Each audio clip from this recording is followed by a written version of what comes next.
Hello everyone, welcome to my after market report. सबसे पहले हम बात करते हैं इंडियन मार्केट की। इंडियन मार्केट ने आज बहुत ही अच्छा परफॉर्मेंस दिया। 24,000 के ऊपर क्लोज होना ही एक बहुत ही ज़्यादा पॉजिटिव था ऑल ओवर द मार्केट के लिए। कल अगर हम बात कर ले यूएस मार्केट की, तो यूएस मार्केट थी उसमें थोड़ा बहुत प्रॉफिट बुकिंग आई कल, और ये मेनली इसलिए हुआ क्योंकि यूएस जो स्टॉक्स थे उनके अंदर प्रॉफिट बुकिंग आई। मेन रीज़न वही था स्टॉक मार्केट का मिक्स होने का यूएस में। और अगर मैं बात कर लूँ, मार्केट जो है कभी भी स्ट्रेट लाइन में ऊपर नहीं जाती। मार्केट में जैसे आपने देखा कि 4% मार्केट अभी रिसेंटली चली है, तो उसके बाद एक प्रॉफिट बुकिंग आना संभाविक है, और अभी तक वो आई नहीं। मार्केट एक बहुत ही अच्छे तरीके से अपर लेवल पे होल्ड कर रही है, क्योंकि सेंटिमेंट ये भी बने हुए हैं, क्या बोलते हैं, जो डील है वो एक पॉजिटिव नोट पे क्लोज होगी। इसी वजह से हमारे जो स्टॉक्स हैं देखोगे वो भी धीरे धीरे रिकवर कर रहे हैं लोअर लेवल्स थे। और इंडिया विक्स भी एक बहुत ही ज़्यादा पॉजिटिव सेंटीमेंट क्रिएट कर रही है ओवरऑल मार्केट में। इंडिया विक्स को अगर देखा जाए तो पिछले 3 दिनों में 15% डाउन हुई है, जिससे जो विक्स है ओवरऑल वो अगर 11 से 15 के बीच में रहती है, वो एकदम बहुत ही ज़्यादा कंफर्टेबल जोन होता है एक ऑप्शन ट्रेडर्स के लिए। अगर विक्स 15 के ऊपर होती है तो उसको एक हायर विक्स माना जाता है, जिसमें मार्केट बहुत ही ज़्यादा वॉलेटाइल रहती है। और एक और चीज़ें, मतलब और भी चीज़ें थी जिसने ओवरऑल मार्केट में बहुत ही ज़्यादा पॉजिटिव सेंटिमेंट क्रिएट किया। उसमें से क्रूड ऑयल भी था। क्रूड जो हमने देखा वो $80 के नीचे आ चुका है, वो इंडियन मार्केट के लिए बहुत ही ज़्यादा पॉजिटिव है, जिसकी वजह से आज हमने देखा उसका इम्पैक्ट भी। आज बहुत सारे शेयर जो थे जो ऑयल से डायरेक्टली रिलेटेड हैं वो ऊपर थे। जैसा कि हम देख सकते हैं tyre related company, paint, fertiliser, ये सारी कंपनियां जो थी ये बहुत ही ज़्यादा आज ऊपर थी, और ये बहुत ही ज़्यादा पॉजिटिव सेंटिमेंट क्रिएट कर रही थी ओवरऑल मार्केट में। डील अभी भी नहीं हुई, अभी भी क्लैरिटी कुछ आया नहीं है डील को लेके, लेकिन मोस्ट प्रोबेबली फ्राइडे तक ये क्लोज हो जाएगा। मार्केट उसी चीज़ का वेट कर रही है, इसीलिए कंसोलिडेट कर रही है। और मार्केट में 24,000 के पास 50 मूविंग एवरेज का रेजिस्टेंस है, जो कि आज उसने ब्रेक किया। अगर मार्केट 24,000 के ऊपर सस्टेन करती है तो हम मान सकते हैं कि मार्केट और ज़्यादा ऊपर जाएगी,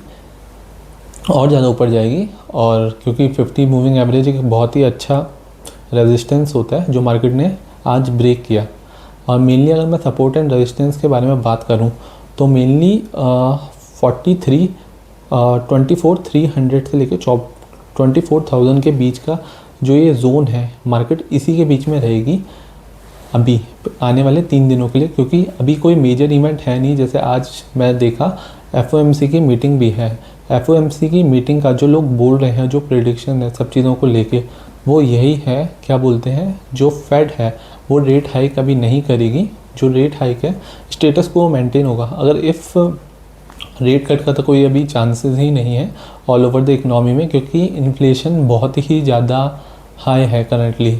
एक और चीज़ थी, क्या बोलते हैं, आज अब देखा जाए तो NSE ने DHRP फाइल किया है अपने IPO के लिए। जब ऐसा होता है, बेसिकली SpaceX का IPO आया, ठीक है, थोड़े समय के लिए SpaceX ने, जब भी कोई ऐसा बड़ा IPO आता है, बड़ा है नहीं वैसे NSE का IPO नॉर्मल रेंज का है, मतलब 30,000 करोड़ का है, जिसे हम इतना ज़्यादा बड़ा नहीं कह सकते। जैसे NSE का IPO आ रहा है, हम बात करते हैं NSE का IPO जो है, जैसे ही मार्केट में आएगा, जब भी ऐसा होता है, और ये IPO आते क्यों हैं, सबसे पहले मैं ये भी बताता हूँ। IPO जब आते हैं, जब भी मार्केट में थोड़ा पॉजिटिव सेंटिमेंट होता है, और ऐसे ही बहुत सारे IPO हैं जो इनलाइन है और जो आने वाले हैं अभी, जैसे ही मार्केट थोड़ा ठीक हुआ है।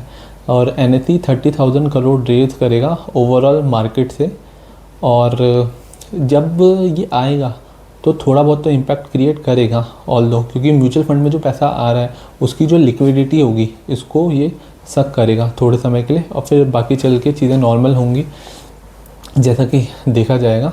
और अगर मैं बात करूं NSE कंपनी में अगर आपको इन्वेस्ट करना है कि नहीं करना चाहिए, जैसा कि जो एक्सचेंज का बिज़नेस होता है ये बहुत ही ज़्यादा अच्छा बिज़नेस होता है, और ये जो बिज़नेस होता है ये मोनोपोली होता है, और ये सेंचुरीज़ के लिए सस्टेनेबल्स होते हैं ये बिज़नेस। और जैसे बैंक का होता है ना, बैंक भी चलता रहता है अनटिल अनलेस कोई प्रॉब्लम ना हो, ऐसा ही अगर आपको भी किसी एक्सचेंज में इन्वेस्ट करना है तो आप इसमें कर सकते हो। ये बहुत ही सही इन्वेस्टमेंट ऑप्शन होगा अभी, लेकिन हमें ये भी देखना पड़ेगा एट द सेम टाइम ये किस वैल्यूएशन पे आ रहा है। अगर वैल्यूएशन बहुत ही ज़्यादा हो तो कोई सेंस नहीं बनता इसमें थोड़ा बहुत भी इन्वेस्ट करने का, ये चीज़ है। और अगर हम कल की बात करें, कल मार्केट में जो मैं एक्सपेक्ट कर रहा हूँ, कल सेंसेक्स की एक्सपायरी है, विक्स बिलो 15 है, तो आई एम नॉट एक्सपेक्टिंग कि बहुत ही तगड़ा मूव आएगा अपसाइड या डाउन साइड। और मैंने भी यही सोचा है कि जो मैं भी हूँ एक रेंज में प्ले करूँगा, रेंज यही रहेगी।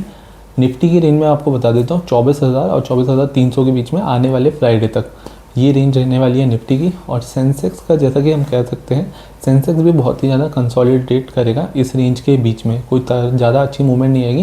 क्यों? क्योंकि विक्स भी ऑलरेडी डाउन है और जो मैं ओपन इंटरेस्ट भी देख सकता हूँ वो दोनों साइड इक्वल ही है मोस्टली, तो इससे हम कोई बड़ी मूवमेंट एक्सपेक्ट नहीं कर सकते। लेकिन अब करंटली जो मार्केट है वो सेल ऑन राइज नहीं रह चुकी है, वो बाय ऑन डिप हो चुकी है। जब भी आपको कोई भी मौका मिले, जब मार्केट थोड़ा नीचे आती है तो आपको बाय करना चाहिए, सेल तो बिल्कुल भी नहीं करना चाहिए इस टाइम पे अकॉर्डिंग टू मी।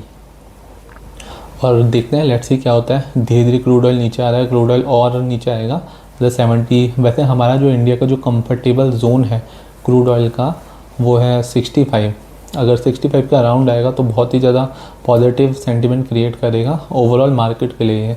और धीरे धीरे जो स्टॉक्स हैं मिड कैप और स्मॉल कैप के बारे में अगर मैं बात करूं, वो धीरे धीरे नीचे से रिकवर होना भी स्टार्ट कर चुके हैं मोस्टली।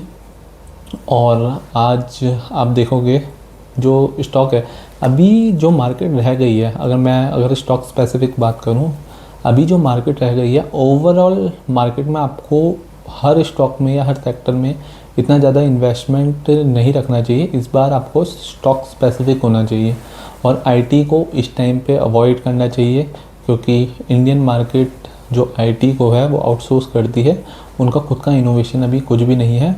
और यूएस में भी अब मेनली देखो जो रैली आ रही है वो एआई स्टॉक में आ रही है, ओवरऑल मार्केट में नहीं, जिसकी वजह से नैस्डैक S&P ये बहुत ही ज़्यादा ऊपर चल रहे हैं और ETF में भी अच्छे रिटर्न आ रहे हैं। जैसे अगर आपको यहाँ इंडिया में अगर इन्वेस्ट करना चाहते हो आप यूएस के कोई ETF में जिसमें आप ट्रांजैक्शन कॉल भी काफ़ी कम चाहते हो, एक उसके लिए आप MON 100 करके एक ETF है उसमें इन्वेस्ट कर सकते हो।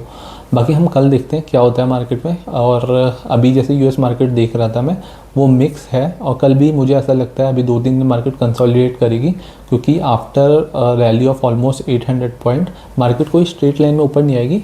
और जब भी आपको मौका मिले, जब मार्केट 24,000 के आसपास आए तो आप बाय ऑन डिप कर सकते हैं।